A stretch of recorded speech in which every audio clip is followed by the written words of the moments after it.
A Crazed Gleam by FanOfMostEverything.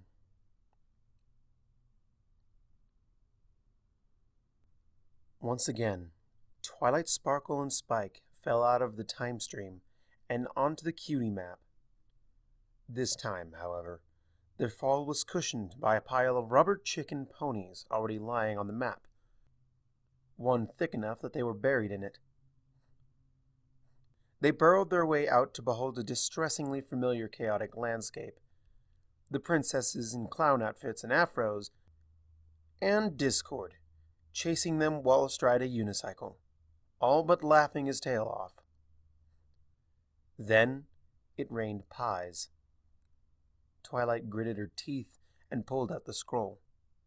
Hold on, Discord cried suddenly at her. He looked over to the panting diarchs. Take 5, ladies.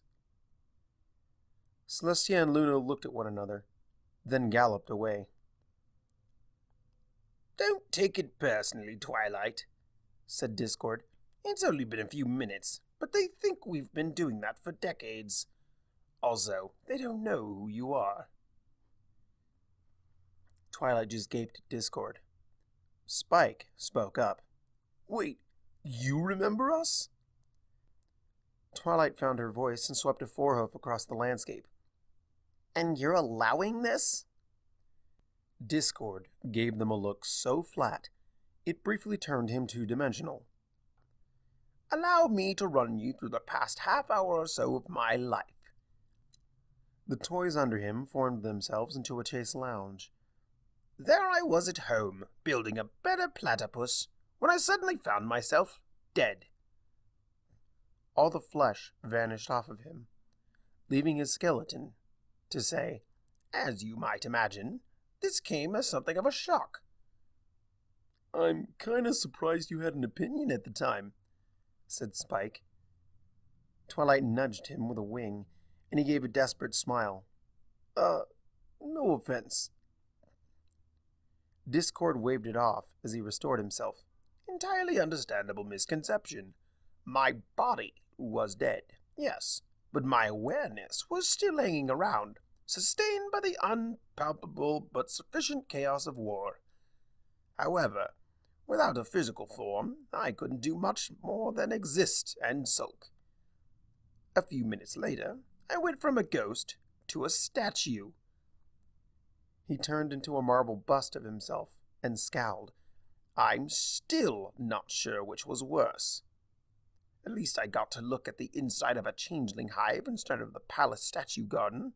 A few minutes after that, I was still a statue, but I had a lovely view of the entire planet from the moon. Discord looked down on Twilight, his neck trailing off as far up as she could see. Don't suppose you can clarify that one? Nightmare Moon must have banished you there, along with Celestia, Twilight said, as she and Spike got off of the map. Discord nodded and his body rotated across the horizon and back into the chicken pile. And quite a bit else. I was up to my elbows in refuse. You'd think it was a solution to everything. Might have gotten it from Starswell. Well, after that, I was dead again, with even my disembodied awareness barely clinging to existence, as Tyrek lay waste to all and sundry. He took a deep breath. So, when I found myself in the first enjoyable moment of chaos since this mess started, I indulged myself for a moment. You have to forgive me. He smirked. Besides, unicycle chases are like tacos. If you stop midway through, it ends messily. Twilight's jaw worked silently for a bit. Spike tugged on her tail. She turned to him, and he said, I've never thought I'd say this, but we have bigger things to worry about than Discord backsliding. Indeed, said Discord. For one, I was hoping you could tell me what was going on. Twilight sighed. Starlight Glimmer. Discord sniffed at a can with Starlight's cutie mark, gagged, and tossed it away. Of course. All of the sealed evil in Celestia's pantry is doing fine. I should have figured it was the one you left open months ago. Twilight scowled. Hey! After a moment, Discord wilted. You're right. That wasn't exactly fair. I've died twice in the past hour, Twilight. I'm a bit on edge. He nodded as he balanced on a single ice skate. Go on. She altered Star Swirl's time travel spell, turned it into something that really can alter the past. She's stopping the sonic rain boom, and that makes all of Equestria fall apart, Spike cried. Discord glowered. I see. I warned that mare. Twilight gulped. Does that mean you're going to help? In my own way, yes. Spike raised an eyebridge. Meaning? Well, I can't exactly go back with you to that fateful day. If anyone knows about the butterfly effect, it's me. Discord fluttered his fractal-edged wings for emphasis. The foes might be able to gloss over an alicorn or a baby dragon if they don't look too closely. But meeting me is sure to be a life-changing experience for any pony. So change into a pony, said Twilight. You've done it before. Discord shook his head. Twilight, you're suggesting sending the spirit of chaos and disharmony through a time travel spell powered by an artifact of harmony. If this ends in every part of the universe exploding for all eternity, I'd call that lucky. Twilight winced. Well, when you put it like that. Besides, I've made it a personal guideline not to play the hero as long as there's some pony else who can fill the role. Discord leaned down and gave Twilight a genuine smile, presented without gags. I am sure that you will find a way to solve this problem. You've done the impossible before. You even defeated me. You might even figure out why spatial rifts keep popping up between here and that world full of humans you keep visiting. Wait, what? Twilight cried. We'll worry about that later. Discord backstroked in thick air. I'll be rooting for you, Twilight. Remember, you've got friends in strange places. Twilight smiled as she grabbed the scroll. Thank you, Discord. He nodded and watched her go. Then, he reached out and grabbed the world around him with all 6 limbs, head included. Space twisting in his grip. After a few seconds, a potent force tried to drag Discord's awareness along the axis of possibility. Otherworldly exhaust tickled his nostrils for a moment, but he held tight to the massive chaos around him, and the force soon subsided. Discord smiled, and then sighed as he loosened his grip on the local reality. Well, that worked. The smile became a smirk. And while using it would be a bad idea, all of this harmonious magic crisscrossing the time streams means that I have a little wiggle room for some chaotic chronomancy. He vanished from the world, his echoing cackle the last trace of him.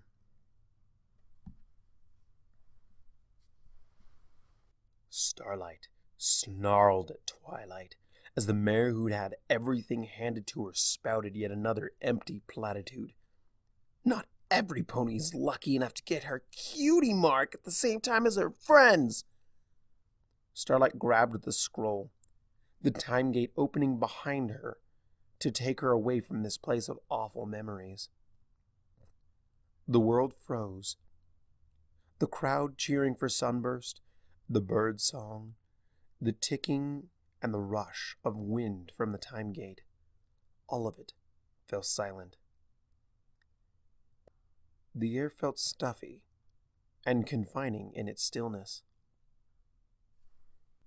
You know, said a voice from Starlight's nightmares, This spell of yours probably doesn't impact your own past. After all, what's the point of taking everything from Twilight if she can't remember what she lost? But I could kill your younger self right now. How do you think that would pan out? Discord. Starlight's steady tone belied the chill going down her spine. Starlight, did you think I would forget my promise? Monster. The creature writhed into view, emerging from the ground like a troublesome weed, his expression a wide-eyed imitation of shock. What? You didn't think I was being serious, did you? I would never actually harm something so full of chaos as a child. I was merely speaking in hypotheticals. He leaned in, putting himself eye to eye with her. Now, if you want to refer to actuals, there's the matter of you actually hurting my friends. Actually making it so they had always been hurt. Actually making them dead, along with everything else. Starlight sneered as she took a few steps back. Don't tell me you think the fate of the world hinges on half a dozen insignificant mares. Who do you think made me the Draconequus I am now? Who do you think got the sun to rise after the release of Nightmare Moon? Who do you think you have to thank for not dying in any number of gruesome ways? Discord stomped his lizard leg and threw up his graspers. For Elysium's sake, Starlight, you sat in Fluttershy's throne. A new Gyp at the peak of flood season isn't as deep in denial as you are. It's not denial, it's realism. There is no way the fate of the world could hinge on one stupid, self-centered foe. Starlight kept backing up, inching closer to the time gate. From behind her, a voice said, I'm sorry. Are we talking about Rainbow Dash or you? Starlight jumped and turned. She'd been looking at him. Still, Discord stood before the gate. He held up a paw. Never mind. I think we both know the answer to that. Starlight gritted her teeth. What do you want? What did you do? How did you even get here? Finally, some decent questions. Going backwards, I found you through the bit of myself I left in your mind during our last meeting. What? Starlight's eyes crossed before she got herself under control. Discord stroked his beard. I suppose that would explain your great irrationality. As for what I did, a simple explanation could be that I captured a sort of snapshot in time. You are simply an instance of Starlight as she was this moment, aware of the devastation she caused, but unwilling to admit her responsibility, still committed to the revenge in spite of all the evidence. Starlight took a deep breath. Why? Because I know how this story goes. A model of Cloudsdale appeared before Discord. Your original is back, at the moment of the rain boom, where Twilight is, for lack of a better term, presently dealing with her. Once Twilight finds an argument that will pierce that thick skull of yours, you'll be begging for forgiveness and friendship. A miniature rain boom cleared away the model. Given what you've seen, I wouldn't give you 5 minutes against her. Afterwards, Twilight's little herd of heroes will no doubt forgive you with her approval, and the population of Ponyville will follow suit. There will probably be a song in there somewhere. But I am not nearly so forgiving. If I am going to let go of my grievances, I'm going to need to take them out on some pony. Hence, your existence. Is it petty? Discord shrugged. Yes, but at least my pettiness will only hurt one pony. Do you remember how the threat went? everlasting torment, etc.? Well, I thought about it, and I realized that I can't do that. Discord raised a talon. Not because of any moral compunctions, mind you, but because you'd be expecting it. You've likely been subconsciously girding your mental loins in preparation, though I suppose it's possible you forgot about it entirely. Still, I decided to do something better. Or rather worse. Indeed, to paraphrase a friend of mine, of all the possible things I could do to you, this would be the worst possible thing. He leaned in close. I'm going to give you exactly what you want. Starlight was silent for a moment. Everything she'd worked for, everything she'd wanted. It wasn't even really hers, was it? Finally, as she processed Discord's last words, she managed a, "What?" "Ah, yes, a world exactly as you envisioned it, where ponies—" Discord trailed off and shook his head. "Oh, but simply explaining it couldn't begin to match the impact of seeing it for yourself. Come along and hold tight. My method is rather bumpier than yours." He wrapped his tail around Starlight and plunged into the time stream, leaping in and out of it like a dolphin. At the crest of every leap, Starlight glimpsed other times, other places. A unicorn's face carved into the canter horn, a yak army flattening everything in its path, a cackling she-demon hovering over a shattered crystal palace, and more still. Each came too fast for her to get more than a brief impression, save for one that seemed to last for an eternity. Starlight saw herself conferring with the princesses, the other princesses. A crown rested on her head. Wings were folded at her sides. A wedding wreath sat on her horn, and next to her, wearing its mate, was the colt who'd abandoned her all those years ago. Either a moment or a lifetime later, Discord cried, "We're here!" The possibility had vanished. Starlight blinked at the scene, replacing it. Before her was something that resembled hardened tar or a baking disaster. A pile of shapeless black lumps sprawling out as far as the eye could see. Still, there was something vaguely familiar about it. The river, the hills, the forest. Ponyville? In a sense, said Discord. Much in the same way that Istanbul was once Constantinople. Starlight looked around. When she faced the Canterhorn, she gasped. "Where's Canterlot?"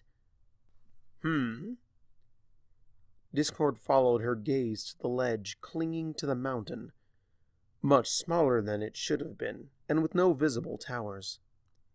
He gave a low chuckle. "Really now, Starlight, you must get with the times. Canterlot fell nearly 200 years ago. Starlight turned back to him, her jaw still hanging open. "What?" "Honestly, access to all of time and space. And what do? Make petty personal attacks. Whatever happened to the grand vision of yours?" Discord heaved a sigh and shook his head. "Ah, well, I suppose it's too much to ask ponies to have my wider perspective on these matters.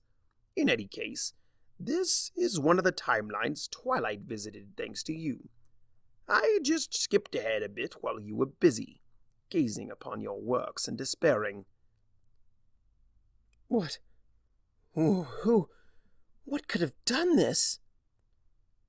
Discord produced a pitch pipe, shaped like a Mobius strip, and blew a none too sharp. "You really are out of the loop. Changelings?" When Starlight's horrified expression didn't shift, he shrugged. Well, words really can't do them justice. Come along. A flash of light put them in darkness. All Starlight could see were a few dim green glows. All she could hear was an omnipresent buzz, like a pair of flies hovering by her ears. Drat, too dark for pony eyes, said Discord. Hold on, I'll take care of this. The light levels slowly rose, revealing a massive, cross-shaped chasm, with Starlight and Discord floating in the center. All around them were strangely curved structures of that same black matter. Their surfaces roiled with motion, and black dots flew through the gaps, like Cloudsdale traffic at rush hour. Some of the creatures were close enough to see in detail. Plated equinoid horrors, the likes of which Starlight had never seen. They didn't react to her presence, or the brighter light. These are changelings? Discord nodded, tossing a squat, rectangular wand from paw to claw. I take it you never found a desiccated black carapace around your little commune? Starlight shook her head. He clicked his tongue with a sound like a bicycle horn. I suppose they know a dry well when they see one. Well, not see per se, but Equish doesn't have a word for the relevant sense, and modulated telepathy does not translate well. How did this happen? Another flash of light deposited them in a corridor of some kind, filled with objects and placards. It was like a blackened parody of a museum. Where are we now? Said Starlight. The Badlands. More specifically, the hive from whence these changelings came. Now, the Omniferian History Museum. Discord began walking through the corridor. Starlight followed. Omniferian? Discord smirked. Did you expect them to still call the place Equestria? No. We were just in Plexippus, capital of Omniferia. At least, those are the terms for those of us who speak with breath and tongue instead of transmitted emotional signals. He stopped by a flat part of the wall, with a few deep purple smears on it. Ah, yes, changeling art makes use of a different part of the spectrum. Just a moment. He produced a flashlight from nowhere. In its beam, the wall revealed a mural of two ponies, one white, one pink. Back when Shiny Object and Princess Lovebutt tied the knot, they had a few uninvited shape-shifting, love-sucking guests. Discord moved the light to the next part, showing a larger changeling, one that the artist clearly revered, judging by its noble pose and all of the abstract embellishments around it. Furthermore, the bride had been replaced by Chrysalis, the queen of the changelings. He panned further down the wall, to a portrayal of a black haze over Canterlot. Naturally, when given a race of infiltrators who consume positive effect, she decided that the best course of action was a relatively direct frontal assault. In this timeline, it actually worked. Partially because a certain lavender unicorn had fled Canterlot in shame years before. He turned to Starlight. Hint, hint. She didn't dignify him with anything more than a "why else?" Discord moved to a pony-sized resinous green cocoon and patted its side. These pods feed off of the magic of those sealed within, making them utterly inescapable. In this timeline, they also trap the captive in an illusionary world where they believe they are loved, and thus love in return. The prisoner becomes the jailer.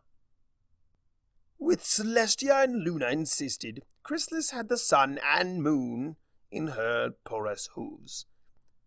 Through them, she held the world for ransom, forcing Equestria's many allies to accept her takeover. Discord gestured to a clear dome, containing a zebra war mask and some golden jewelry. After mopping up the last pockets of resistance, the changelings were free to address the long-term problem. You see, ponies have this unfortunate habit of aging, especially when they're getting the love sucked out of them. The changelings would need to replenish the supply somehow, and they'd have to take ponies out of their pods for the usual method of doing so, which Chrysalis saw as an unacceptable risk. Fortunately, with the combination of food and energy crisis temporarily solved, the changelings were free to develop their considerable talent for biomancy. Another brilliant teleport saw them floating in a cavernous chamber before a great, chitinous dome as tall as Twilight's castle. It pulsed like a living thing, a mountain of heaving, armored flesh that smelled like rotting meat in a chemical plant. Several fleshy pink tubes emerged from its base, each wide as a pony's barrel, and full of a series of lumps that slid out of the immense mass and out of the chamber. Discord brought them next to one of the tubes and tapped on it. It went transparent, revealing a series of translucent, pinkish spheres. Starlight looked closer and saw the fetal, barely equine shapes within. The heads were strangely flat, the limbs little more than stubs poking out of the hairless bodies. She flinched away, her stomach roiling. The changelings' food, their currency, the power source for their technology. Love, love, love, love. Love is all they need from ponies, said Discord, but the original models were full of troublesome extra features. Free will, for example. So the changelings created a pony better suited to their purposes.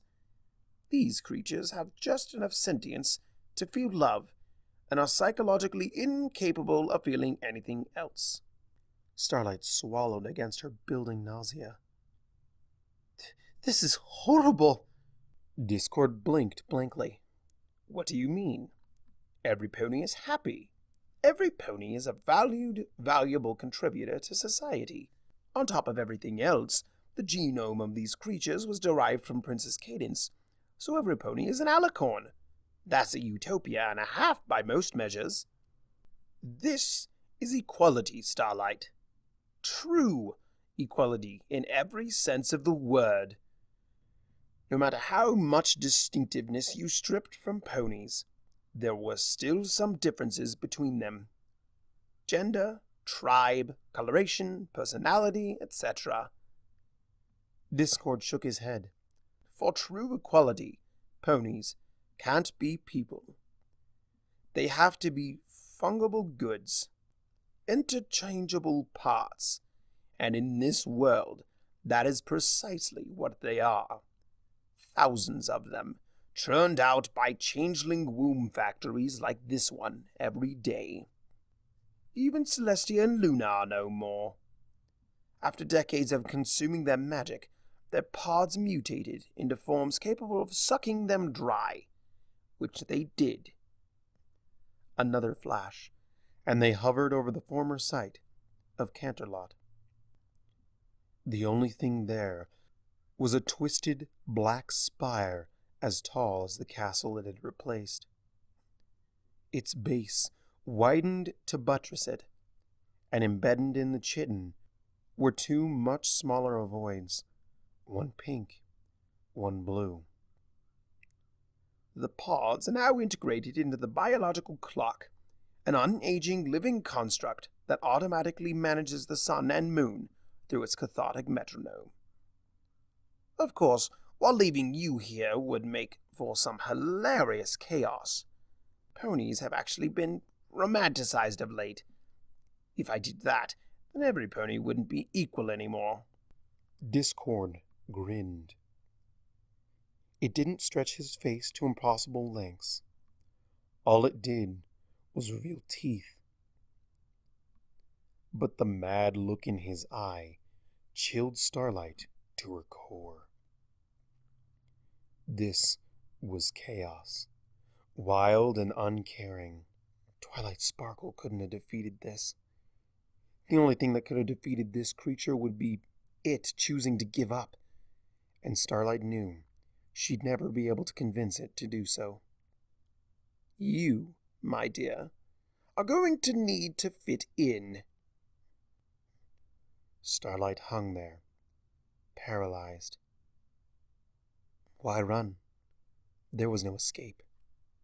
All she could do was watch the eagle talons as they came together and gave a snap that shook the world.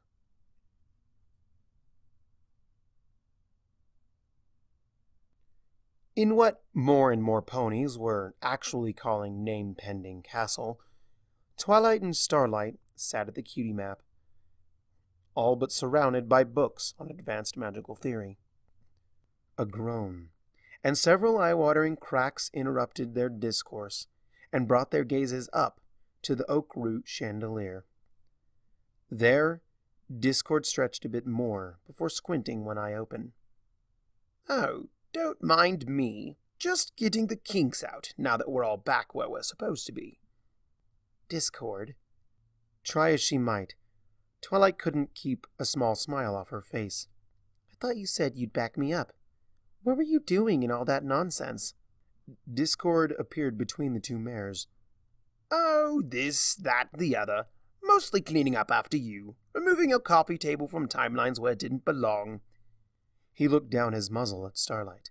Don't want some pony else using it to go where they shouldn't, now do we? She returned the scowl. Twilight's been telling me about all of the horrors she's faced. You have no right to throw others' misdeeds around giving what you've done. Discord beamed. Delightful! He swept Starlight into a hug and gave her a fond noogie. You're so much more entertaining this way. Put me down! Starlight cried as she squirmed in his grasp. She felt herself fall after a flash of light, managing to catch herself and her magic only an inch above the floor. You're going to want to be careful with phrasing around him, said Twilight, giving an empathetic smile. It's nothing personal, Starlight, Discord said, leaning down from his perch on top of her seat. As a proud hypocrite, I reserve the right to harass all reformed villains. Which reminds me. He turned to Twilight. When are you going to let me meet Sunset Shimmer? Twilight gasped. The rifts! The journal! She bolted to her hooves and galloped off, shouting, Be back soon! As she left. Discord watched her go, then turned to Starlight, who cringed under his scrutiny. He sighed. Feeling a bit less secure without Twilight in the room. After a moment, Starlight swallowed and nodded. I really am sorry. But if that isn't enough, then whatever you think... Oh, relax. I do enjoy a bit of respectful groveling now and again, but the worst thing I'm going to do to you is heckle you. Discord flicked Starlight's horn. It's how I show my affection. Starlight's mouth worked silently for a few seconds. But what about the eternal torment? Discord shrugged. Already taken care of. What? Well, you're reformed now, aren't you? I'm still a bit shaky on this whole morality thing, but it doesn't seem right to punish you after you apologized. Discord struggled with the halo, snagged on his red, pointed horns for a moment, before adding, After all, if I got forgiven for feeding all of Equestria's magic to a power-crazed centaur, surely you can get a pass for the omnicide. It wasn't even really your doing, per se. Those timelines had always existed. You just connected past and future. But you said you were a proud hypocrite. Starlight's eyes widened as she clapped her forehooves over her mouth. I'm also proudly inconsistent. Usually. Discord patted her on the withers. Do relax, Starlight. You are going to need to make up for your misdeeds elsewhere, but I've already forgiven you.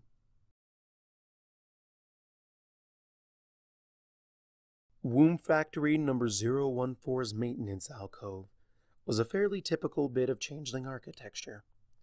A burrow, reinforced with structural spittle.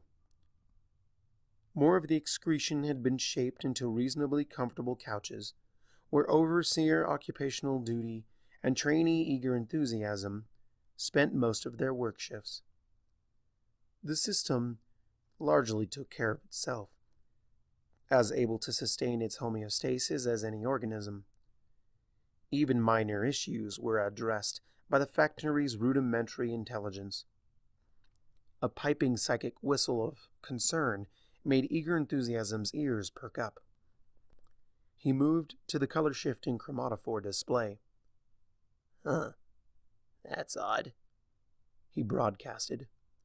Occupational duty didn't even look up from his news sheet. What is it?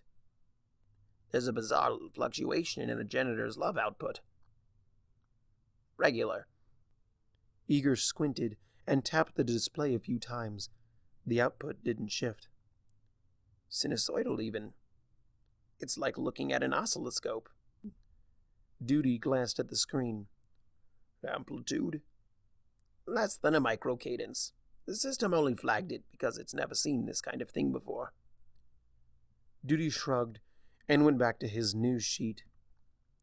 It's well within tolerance levels. Usual protocol applies. Tag the batch number for random sample review and send it on its way. Yes, sir. There were no physical controls attached to the display. Eager simply thought the commands at the womb factory, and it complied. The usual generator was shifted out of the anomaly review gizzard and back into the conveyor duct, where it rejoined countless, virtual identical others to feed and empower Omniferia. And Starlight Glimmer continued to scream.